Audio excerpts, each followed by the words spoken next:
Alright, hello and welcome everyone, this is Ace. In the previous video we ran the stockades. I did note something down. I was going to check if the healer can heal focused NPCs like we had in the Wailing Caverns, and I can confirm that does happen.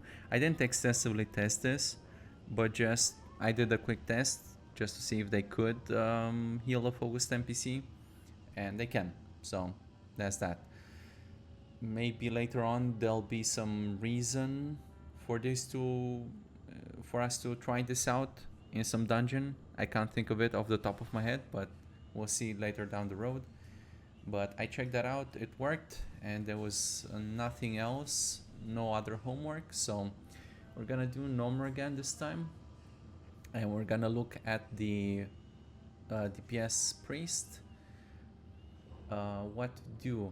I'm not going to use a healing priest this time, just because I like to keep the classes different every single time, just for the synergy between them. So we're gonna go with the warrior tank, we're gonna go with the paladin healer. We looked at the paladin healer. I think between the paladin healer and the priest healer, I just prefer the priest usually. Mainly just because I feel like the priest has more tools to deal with situations. The paladin has more or less the same spells, the paladin healer at least, the same spells as before, as in vanilla. So not much has changed for him. Actually, he took kind of a nerf in Illumination, I think the talent is called, so he doesn't get as much mana back when he crits. And from my limited experience so far, what I've observed about the paladin healer is that he kind of tends to run out of mana more often than the priest, which is kind of unusual because in vanilla it used to be the other way around. The paladin healer in vanilla, at least my perception of him and from having run so many raids, is that he's usually the last one to run out of mana. Like, everybody else in the raid could be out of mana, just not the paladin healer. He always has mana. Like, the fight could be going on for 5 minutes and the guy still has mana. So I don't know, things have changed. Maybe it's more of a priest meta, it's hard to say. But we'll see how he performs this time. And it's actually going to be a little bit easier because what to do? Let's go with the hunter. Just the hunter has always been the top DPS so far in all the dungeons that we've run. So we sort of use the hunter as a benchmark for all the other classes. We go with the hunter. And we will go with the priest range DPS. The priest range DPS is meant to off heal, so even though the paladin, like I said, he seems to have some kind of mana issues, the priest will help him out, so we can expect them to throw some heals out.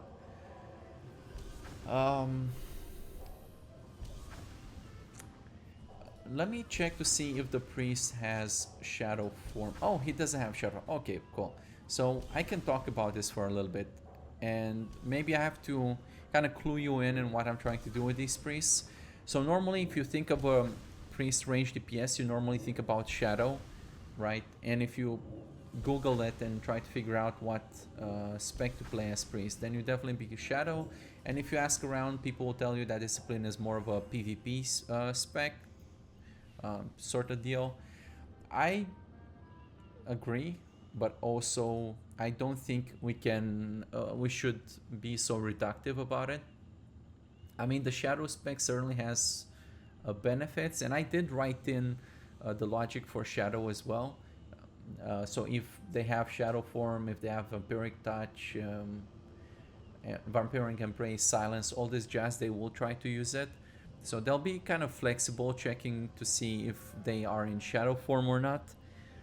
But like I've explained in previous videos with the other classes, what I'm trying to do is try to make them more versatile, the companions, to build them in such a way that they provide the kind of utility that the player normally wouldn't be.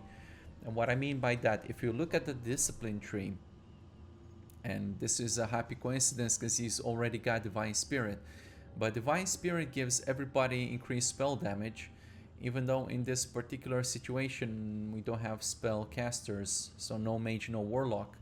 But when you run a group, right, you could be a mage and you could hire a warlock and you could have this priest guy, and he would be increasing your spell damage, so that's nice. Also, he's got power infusion, and I did write logic for the power infusion just like I did for the pain suppression.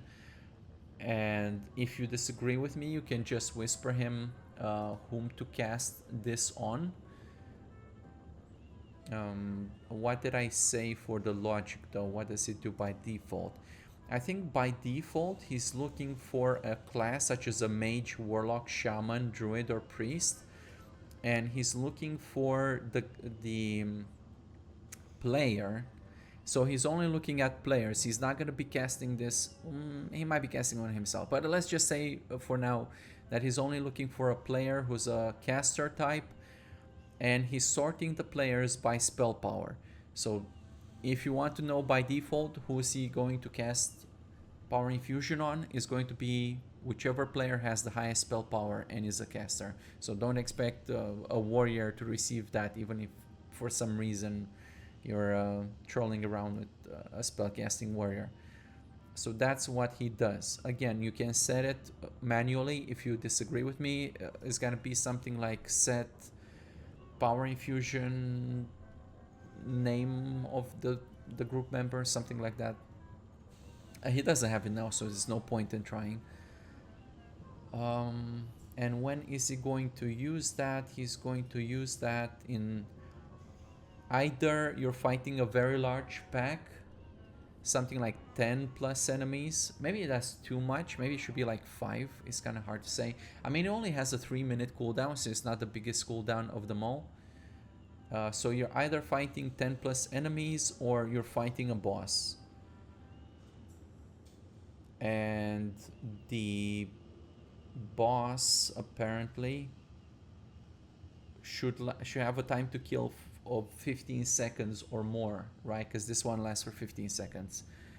So I don't know, that's what I thought at the time. I had to give him some conditions, and we will be testing this, of course. I see that also to qualify for this, I'm also checking that you're actually casting something. So he's gonna look at you and you better be in the middle of casting some spell, right? Like a frostbolt. It doesn't really matter which one. We'll see how it goes in practice. Am I having him cast this on anybody else? Yes. Okay, so in the situation where there is no player caster, so he's going to look for a player caster, is going to sort them by spell power, and if he cannot find any such player, then he's just going to cast this on himself. I thought might as well just use it if you have it, right? Because in this situation, for example, if he actually had power infusion and we were in this party composition with a hunter and no casters, then it would be a waste not to use it, and especially in a dungeon like Gnomeregan, which is going to take like an hour to complete, it'd be kind of a waste to let it just stand there. Pain suppression, again, he's going to be casting this on tanks. Apparently he's gonna look for a tank who has less than 60% HP. Again, you should be able to manually set this. Apparently, I don't know. I think we talked a little bit about pain suppression last time. So basically the tank needs to be below 75%. He needs to be attacked by a boss or more than 5 enemies. There's a concern, I mean, yeah, there's a concern about the threat reduction there. I would say it's not a big deal, but when we get to that point, we'll find out. In terms of damage, they are going to spec into the Holy Tree, picking up some of the crit and some of the Smite poops here, and this Holy Nova here, and maybe some Holy Reach, and maybe the Searing Light, I don't know. Yeah, he's probably gonna pick this, but this is gonna be way later on, right? Because first he's gonna go into Discipline all the way down. In terms of how much damage does he actually do? Well, as you would expect, he doesn't deal fantastic damage. It's kind of mediocre. Actually, not even mediocre. It's kind of bad damage. Just because, yeah, what is he spamming? He's doing like holy poops, holy fire, and smite. So neither of those are too great. He's also spreading shadow or pain around based on time to kill. We've talked a little bit about time to kill in the previous videos. And we're gonna see what he actually does in practice. Let's start marking them.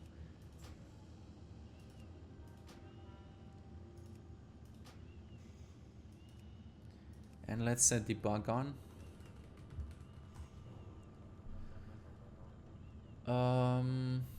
Yeah. If you would have Mind Flay, he would cast it. Again, I try to write the code dynamically because I don't know what you're going to do.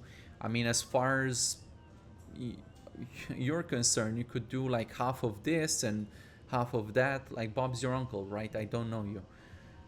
So I try to just write logic for everything, and in fact, how I tested all of this, and maybe we'll do some of that just so you can see it at some point. I just gave them all the talents, literally all the talents, and I write the logic considering that they may have like all sorts of talents. So how would they react in that case? Well, it's pretty simple. I would say something like, hey, if shadow form is on, then you know, start looking at doing more shadow oriented things and don't cast heals and stuff like that. If it's not on, then maybe you can off heal. And he is going to be off healing. I mean, he still has the critical. I talked to you in the previous video about the stagger heals, like 3 steps. First step 50% below, second one 75 below, third one 100% below. The first step or the first stagger, it's like common logic between both roles. So exactly what I said about the healing priest is still available about this guy. So he's still going to try to use prayer of healing. He's still going to try to heal below targets below 50% HP. He's got some logic for various ratio spells, power shields, mass dispels, the ones with priority for harsh CCs, pain suppression, power shields, shackles, shadow fiend, all that jazz. And then he goes into his specific class, his specific role logic, where he's still looking at Holy Nova. I think just the requirements for using Holy Nova are a little bit reduced as compared to the healing priest, because this guy has mana to expend. And one of the benefits of Holy Nova, because he also heals the group while doing it, so is a very nice off healing. Obviously the damage of the Holy Nova itself is not great because it's kind of a mixed spell where you do damage and healing at the same time. But more importantly, I would say about Holy Nova is just that you don't generate threat, which is a pretty huge deal.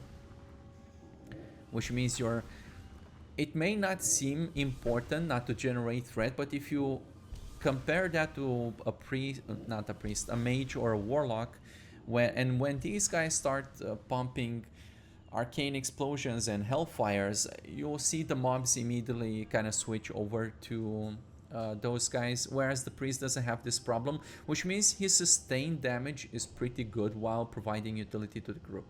So pretty good, I would say. He's gonna use Shadow Word Death as a finisher. He calculates just like the rogue calculated eviscerate damage. It's the same way here. He's going to calculate the damage of the Shadow Word Death, and he's gonna try to execute targets with it. So there's that. He's gonna use Vampiric Touch if he has it, of course only for Legacy, because my guys will not be doing Shadow build, but yeah, if he does have it, he's gonna spread Vampiric Touch, Shadow War Pain, Star Shards, and we've seen Star Shards already. Devouring Plague if you're an undead type, that sort of thing. If he's not in Shadow form, which my guy will not be, he's going to be assisting with healing, so things like Prayer of Healing, Holy Nova, Circle of Healing, if he's got that sort of thing. Again, because you can also just hire a Holy Priest and then switch him to range DPS. So he could potentially have Circle of Healing. If you're wondering why bother, well, that's why, because I don't know what you're doing. You could literally be using this guy, for example. You hire a range DPS priest, and you can set him as he changed his role as a healer, and I expect him to work. I expect him to use all the things and do the things. So that's sort of my prerogative there. Prayer of Mending. So he uses some of the things like the healer would do. Like he's gonna use Renew, so expect renews. He's gonna silence things. Yeah.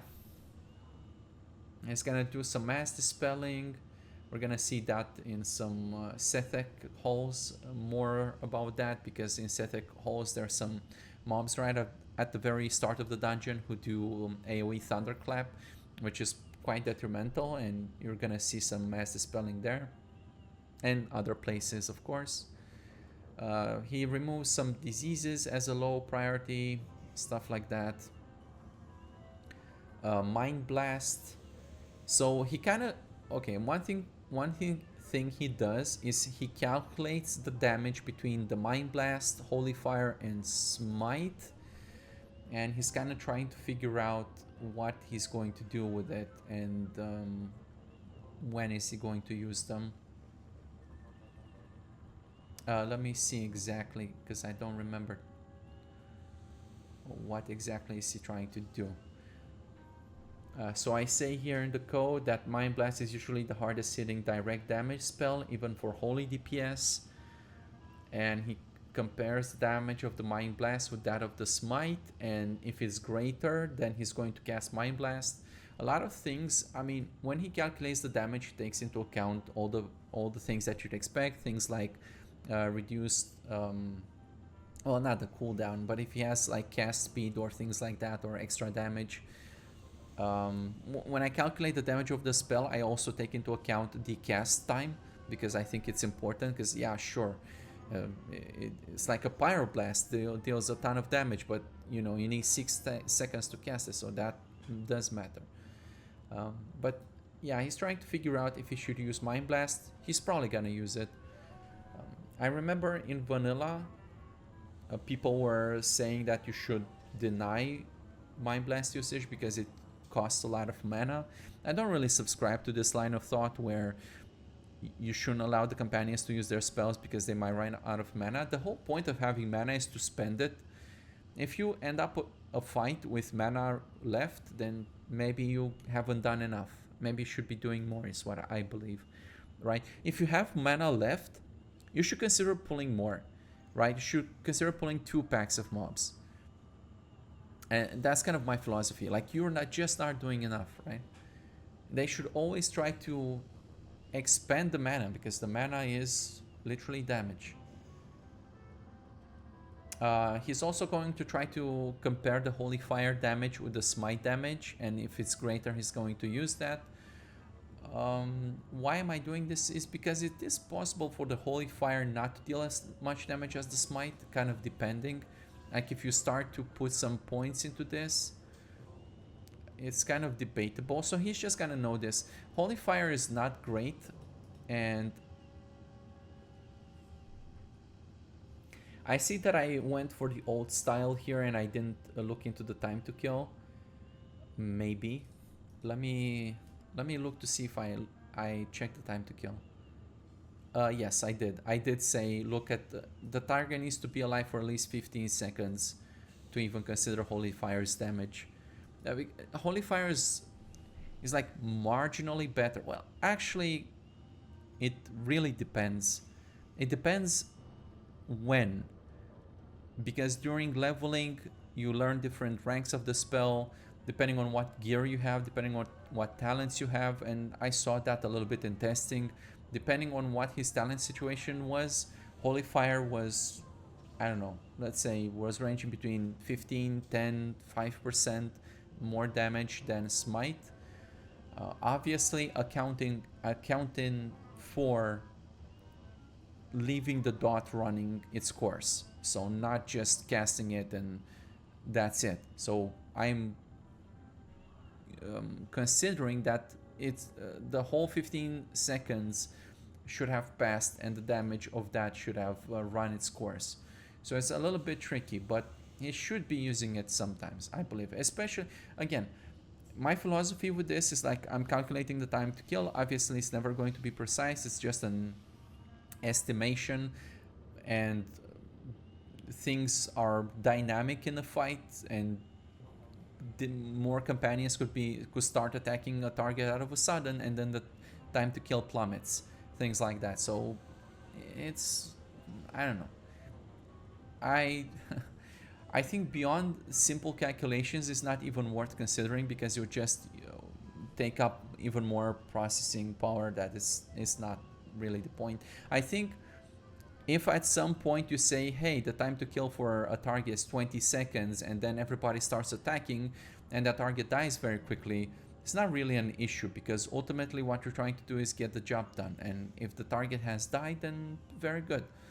If you're struggling or you're fighting some kind of boss who's gonna last for a while, then it's a very good thing to have dots going on the target. And objectively speaking, in spite of all the talents and everything you might want to consider, at the end of the day, as far as I could see, it's still worth using Holy Fire. Even if it's like 5% better than Smite, you should still do it, because again, I say this in every video, but every single little bit, if you start to add up together, a bit from the priest, a bit from the warrior, a bit from the paladin, you know, it just adds up to something.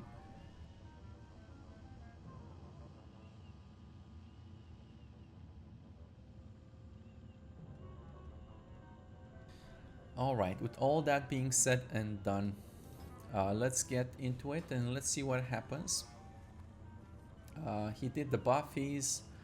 Spirit, I find Spirit to be better in TBC because some classes, like the Druid, makes use of Spirit a lot more than before, so it's, yeah. And I think, if I'm not mistaken, you also get this talent, which increases your spell damage and healing based on your Spirit. Yeah, again, this one is also based on total Spirit, so Spirit is much more important in TBC.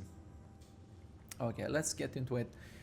I'm not a fan of this dungeon because it's big and confusing.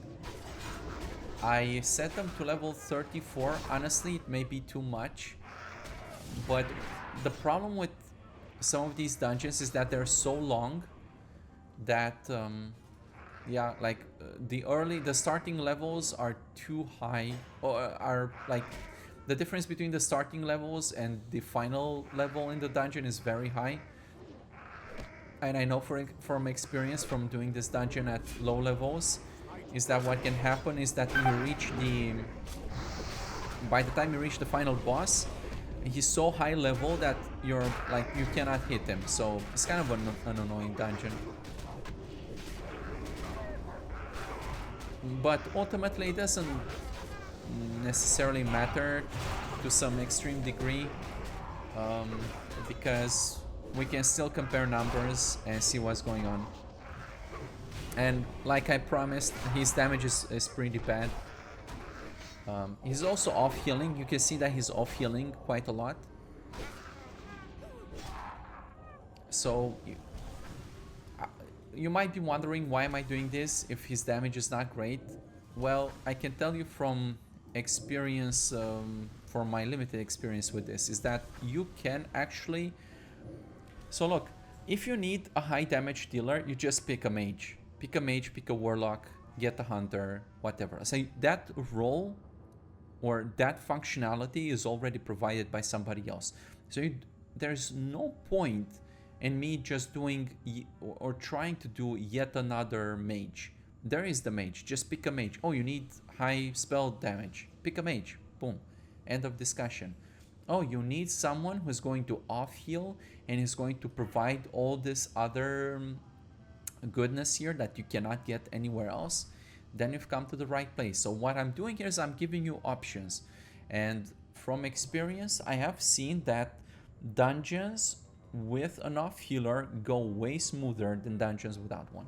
And this guy, the Holy Priest, more than all the other off healers, because you could think of a Paladin healer, he's still off healing. You can think of a Druid range DPS, he's still a Paladin melee DPS or a Druid range DPS, they can still off heal.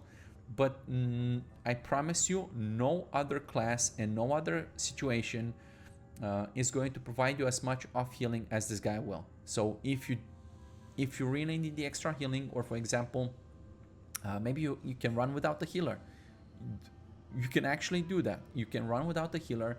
This guy will kind of be a hybrid between a damage dealer and a healer. So this is why it exists. You cannot get this anywhere else. No other class will give this to you. So this is why this is cool. I don't remember if I'm supposed to go. I think there was some boss over here, so let's try to clear this out. I'm gonna come toggle them. These guys are obviously gray and they're not very impressive, so let's get everybody just come toggle together. We'll kill if they want to follow us all the way to the end, we'll just kill them there. We have to start this event. Emmy short fuse. Let me put these guys here while I go talk to the NPC. You're a tall one.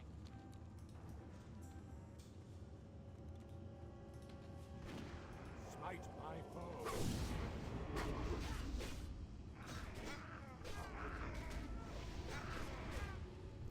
So again, the damage is pretty abysmal, right? But you can see, if you look at the bug log, you can see him doing renews and stuff.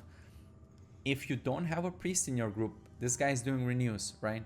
It's very important. If you've watched any of the previous videos when I talked about the warrior quite a lot and the way he's doing demoralizing shouts and thunderclaps, and you see him oftentimes, if not almost always, be like 5% less than the other DPS guys, well, because he's providing that, and you saw what sort of large packs we were able to handle because of that. I mean, yeah. We can also take a look at supposed healing done, just so we get a better understanding of what's happening.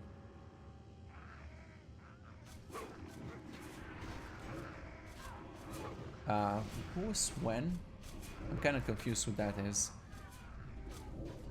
Let me reset this because I'm confused. But you did see that he's actually putting out some heals out there. So like I said, he's going to spread Shadow War Pain. He does look at time to kill over 18 seconds. Obviously, it's not gonna be precise. These guys are dying way quicker than that once they start getting focused on. Oh, very good point. Let's try to have Emmy here get healed, because we did say we're gonna test that out.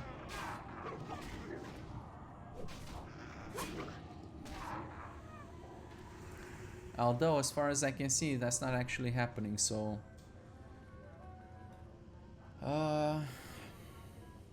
yeah, that's a problem. Let me note it down, because I tested on an NPC, but maybe this Emmy NPC is a little bit different. So, Emmy short fuse in Gnomer.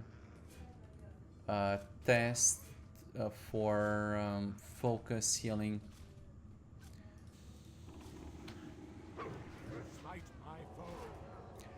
He kind of tries to do it, but he doesn't actually manage to do it.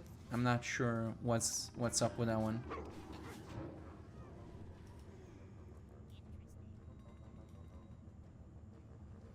Because you see he's actually like orienting himself towards that. Yeah, I find that a little bit strange. You would think that at least one of these guys would want to do it, but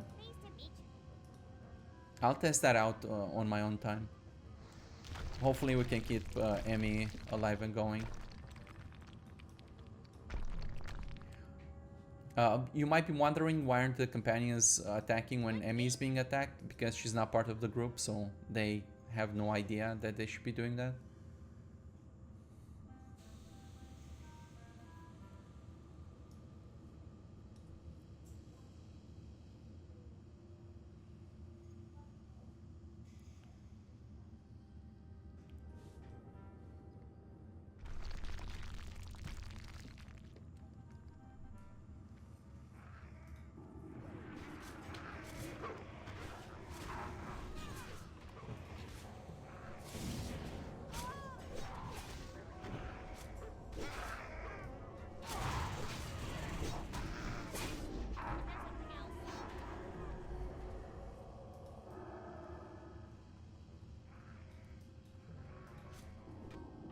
Smite my foe.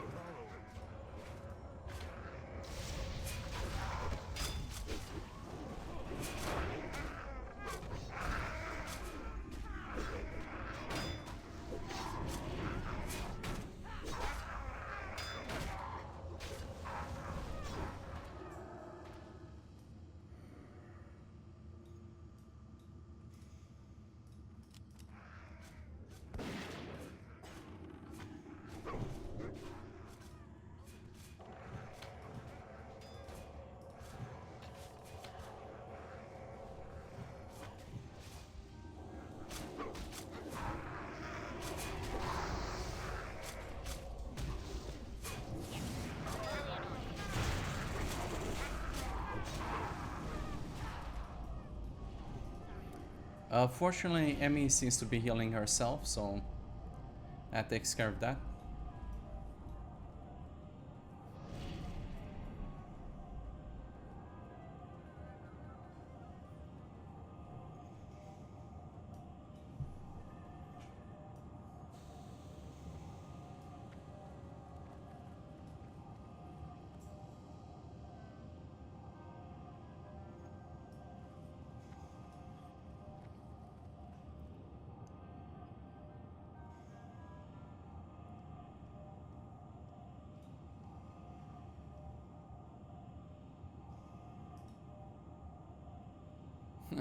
This guy remain with his inner focus activated.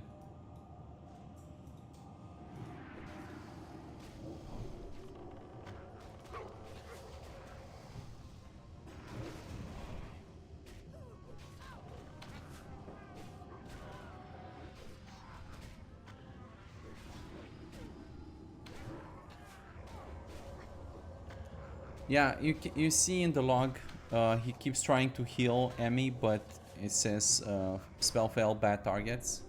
Yeah, good luck trying to figure out what that means. It's Are you through? like 100 different errors that could mean. But I'll give it a test on my own and see if I can fix this.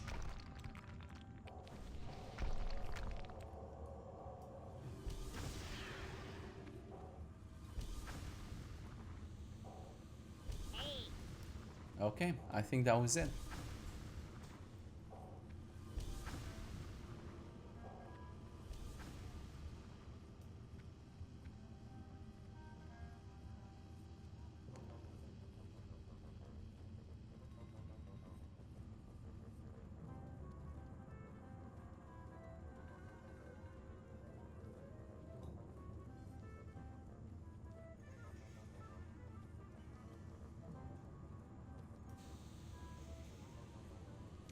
These guys are still low level. Let's get them all together.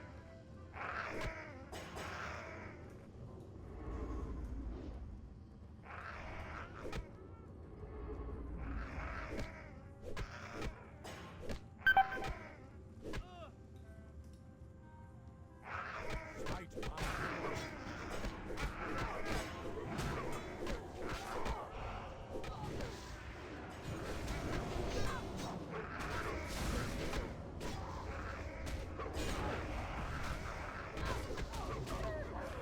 He's trying to spread Holy Fire in the same way he's trying to spread Shadow or Pain. So you see he's doing both.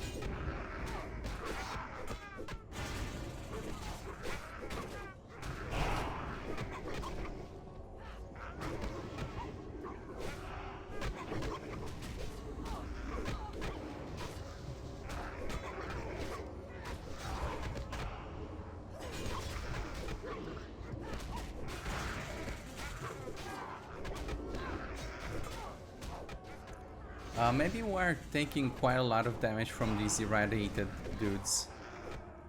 I'm not sure if they leave goo on the ground. I guess not, but it's still not good.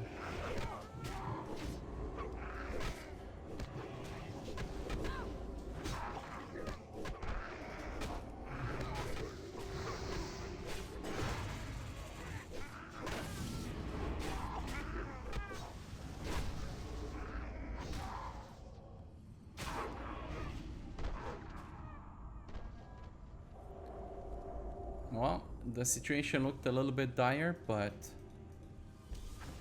if you look at healing done, there you go, everybody. Exactly what I told you. He's off healing, and he's doing just as good as a job as the Paladin is. But, yeah, you can argue, well, what if he was doing more damage? Wouldn't have been better? I don't know, maybe it would have. I'll leave it up to you to decide, I don't know.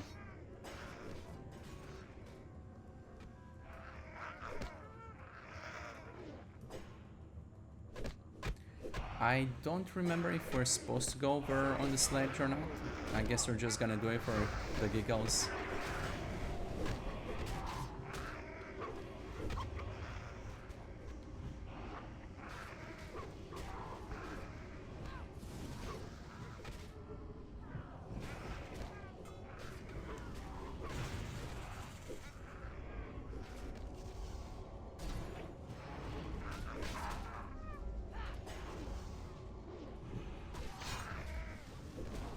So again, the reason why he's spreading Holy Fire is because I mean, Holy Fire deals more damage than Smite.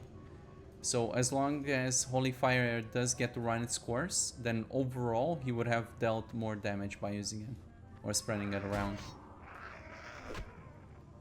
Oh, again, with the caveat that the target doesn't actually die in the meantime.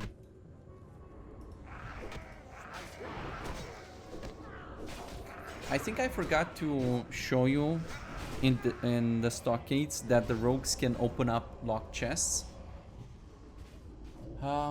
Sadly, we don't have a rogue with us at the moment, but they can do it. You just go and use the use command here, in the same way we did in PFD when we used that altar for the buff.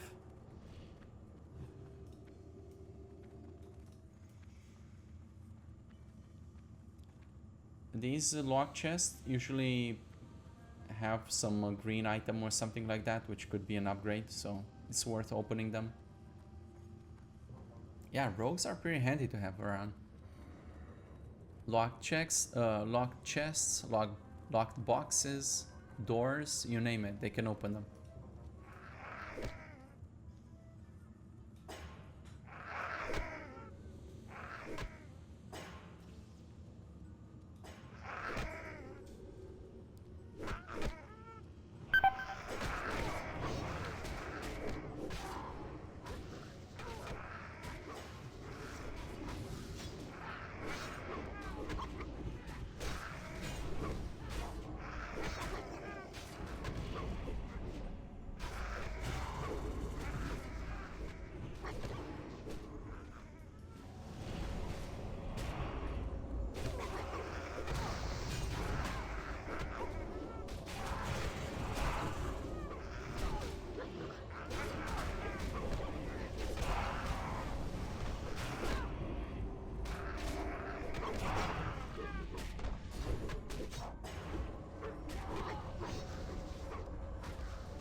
You know what, let's start using some bombs just to speed this up a little bit.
You do notice the Paladin healer, he's dropping consecrations.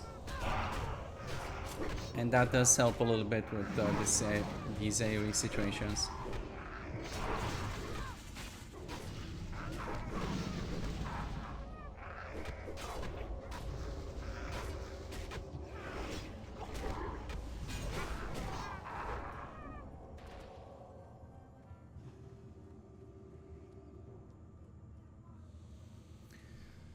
I don't remember, but let's just say we're going the other way. This dungeon is always a little bit confusing. I think we're supposed to get around here, and there was some kind of irradiated poopy poops type of deal.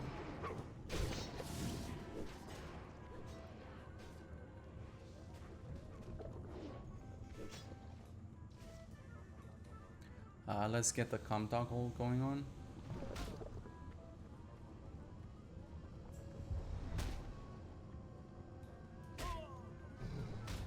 Oh, there he is. Alright, he's on the other side. Let's try to get the ads down in the meantime.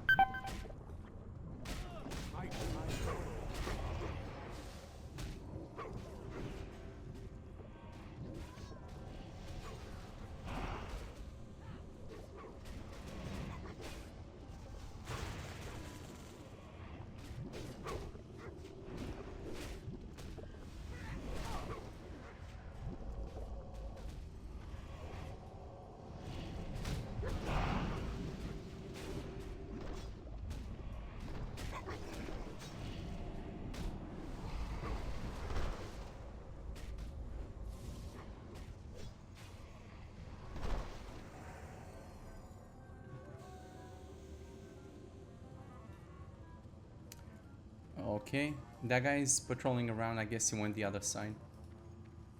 Oh, never mind.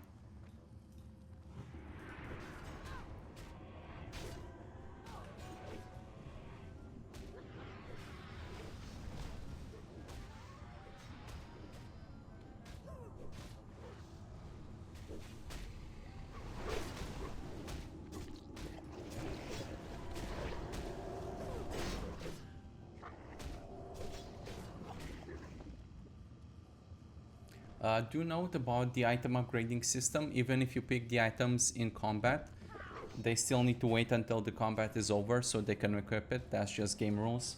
Can't change your equipment in the middle of combat.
Yeah, I think maybe we should have come here at 32 or something like that. I think 34 is too high. It's kind of hard to appreciate these levels.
One of the problems, if you come here too early, then you'll have to deal with a lot of these situations where you pull the guys off the ledge here.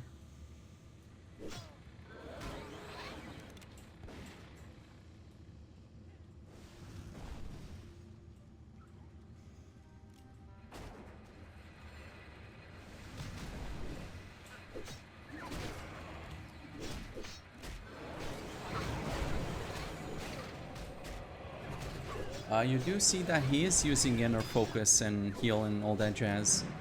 So, to some degree, he is trying to behave like an actual healer.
I'm sort of confused that he's not using Holy Nova a lot more often. I wonder what's up with that. He should have been using it even more than the healer.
Let's get this guy over here and see why isn't he using Holy Nova.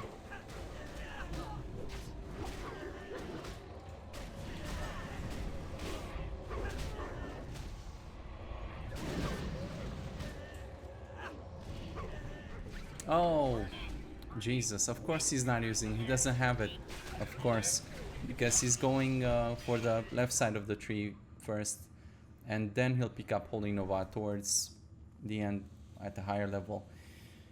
It's kind of questionable, but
Electric justice. Smite my foe.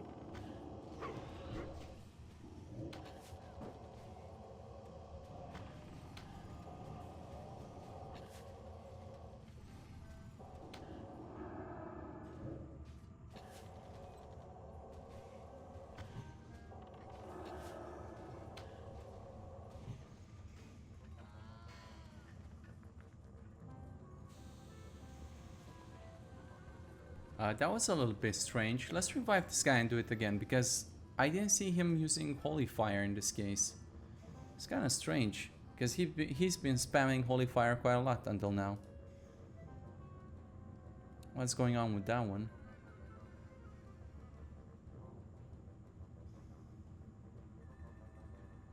Oh. Hold on. I think I know what's going on with that one. I didn't actually write in a Holy Fire for primary target. Or I have. Hold on, because I have. What the heck, man?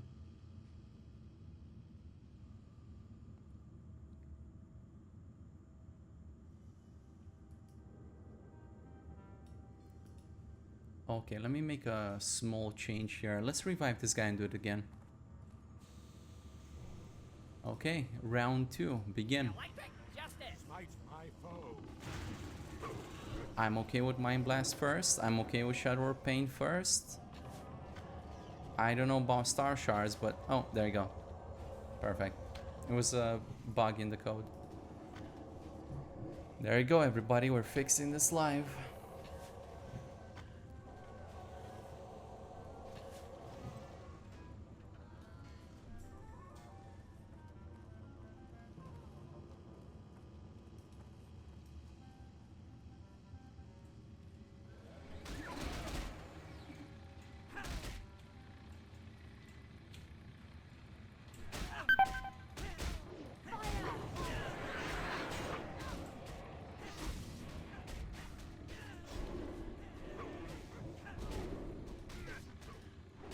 Whoa, was that the hunter using distract? Wow, wow, wow. Not bad. Yes, he actually was using distract. Look at that, everybody.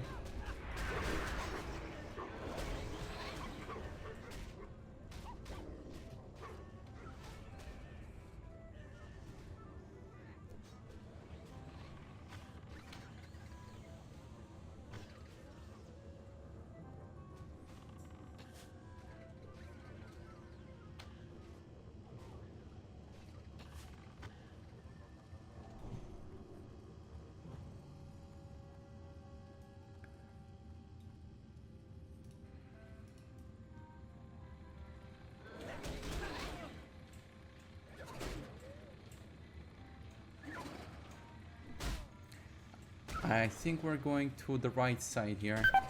Probably could have jumped off the platform at some point and just take the shortcut, but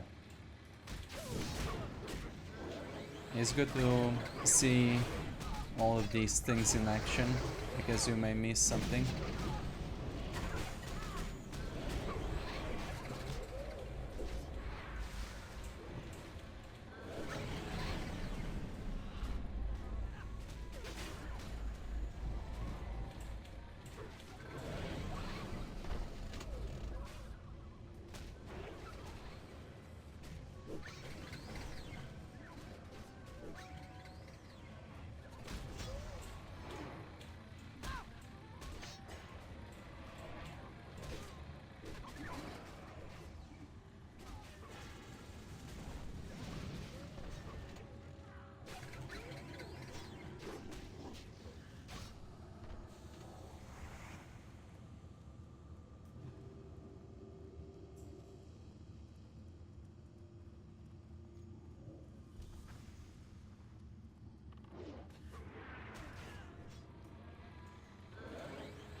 think this is the point where you're supposed to go up somewhere to fight the Crown Pummeler, right? But we're gonna skip that. Should probably skip a lot more.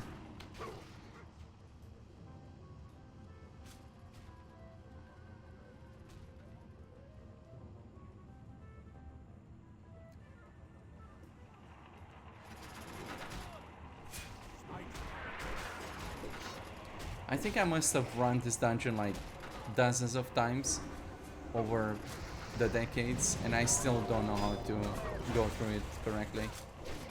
Mainly because I was never interested in learning. Not my favorite one.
Again, still weird movement issues. I don't know. We'll just have to deal with them.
All right, well, that was it. I think I should have come here at 30 or something. I was definitely over level for this. It's my bad. But the picture is kind of this, and from my previous testing, it seems to be consistent. You can expect the priest range DPS to deal about, say, half of what a normal DPS guy would do. I mean, we're comparing it to the hunter, who's been top DPS, so yeah, you can have a pretty clear picture of where he would be relative to the other DPS guys we've tested so far as well. In terms of healing done, he's contributing, he's doing all the things. You can, I mean, he's been DPSing quite a lot, but he's also healing in between. If I didn't have a healer, he probably would have been healing even more. If, say, you bring this guy and bring another off healer type or something like that, you can even do without any healer at all, any dedicated healer. So yeah, not much to say. It's pretty much how he'll do until the end. Yeah, we'll be testing some more in the higher level dungeons. I wish I had come here at 30 just to push them a little bit. But yeah, we'll see in the next dungeon if we can, if I can adjust or find a better level range than over leveled so much. I'll check the Emmy healing after this video, and I'll let you know what I do in the next video. Why weren't they healing her? So that was it. Thanks for watching. See you later.